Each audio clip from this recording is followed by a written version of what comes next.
So this is my dog, Ellie. She's already been using a prong collar for a while, so in the next video I'll show you how to introduce a prong collar to a dog who's never been on one. But I'm just going to use her for fitting purposes. This is sized to her already. And you can see this part goes at the base of the neck. High and tight is what you want to remember. Then you pinch it into place. Ideally you should be able to, move the collar with two hands, and hers fits a little tight because she's in between sizes, which might happen to your dogs. In that case, you might have to play around with the extra link.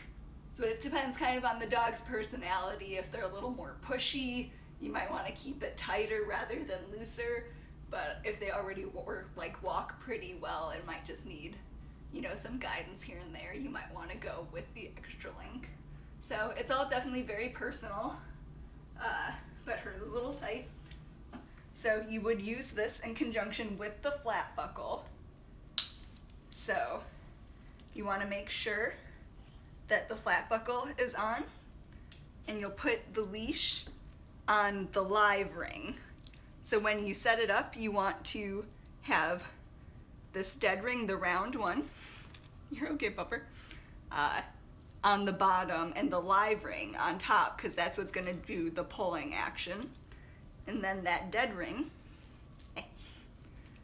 Ellie is deaf, so we use hand signals for her, but you'll want to put the dead ring through the carabiner attached to the flat buckle collar.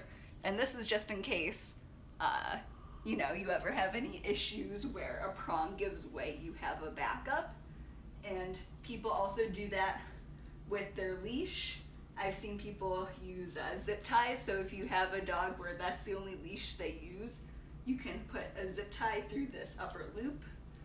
Otherwise, you can also use another carabiner through this loop to the live ring. And that's how you fit a prong collar.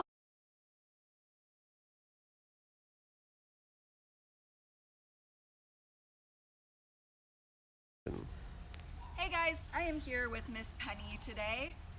Penny has never been on a prong collar before, so I'm going to show you guys how to put it on again. Make sure to watch the first video on fitting and sizing a prong to your dog.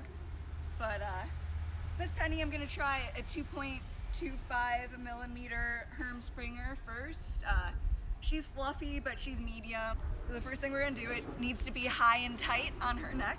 So we're going to put this middle one right under her chin where it meets her neck. And, oops, see?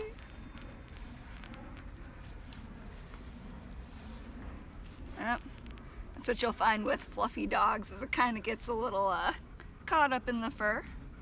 But it looks like this is perfectly sized to her. If I could just pinch it in. And then you want to just kind of pull out the extra hair, otherwise it can kind of make it so it's not quite as effective. And then you want to make sure to put your leash onto the live ring, which is kind of a half circle-ish thing, so not the dead ring, which is a full circle. Right now we're just in my backyard, so I'm not going to put a carabiner on, but normally you'd want to affix a carabiner so that you have a backup in case anything were to happen. So now I'm going to show you guys how to do the prong collar dance. What this does is it teaches dogs what the pressure of the prong collar means. So when I want her to come to yield, oh, that's pretty good. Pressure on, pressure off as she moves towards me.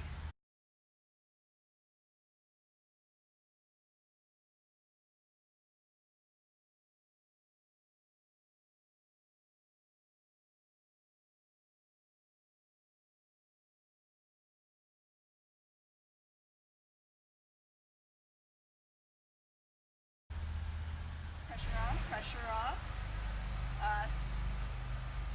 Pressure on, pressure off. Some dogs do get it a lot more quickly than others. Don't be surprised if your dog tries to do alligator rolls or is just frozen. pretty normal.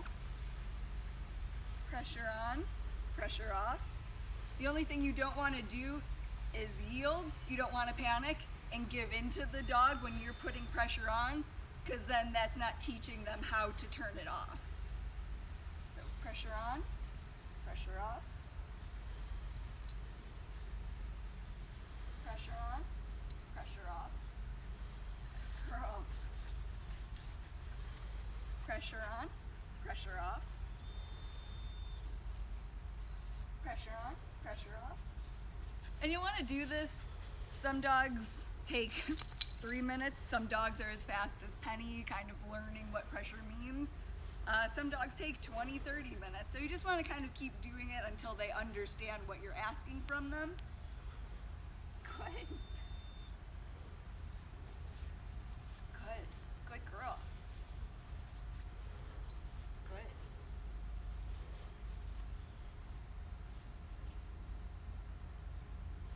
Good.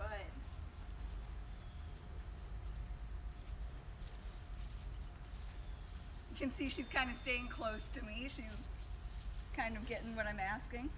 Good. Good.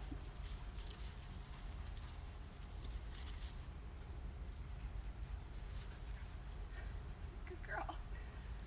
And you'll notice that you want to like kind of switch up directions. You don't want them to think it means come to the left, come to the right, go forward. You want them to just learn that it's pressure on, pressure off, kind of paying attention to what you're asking from them.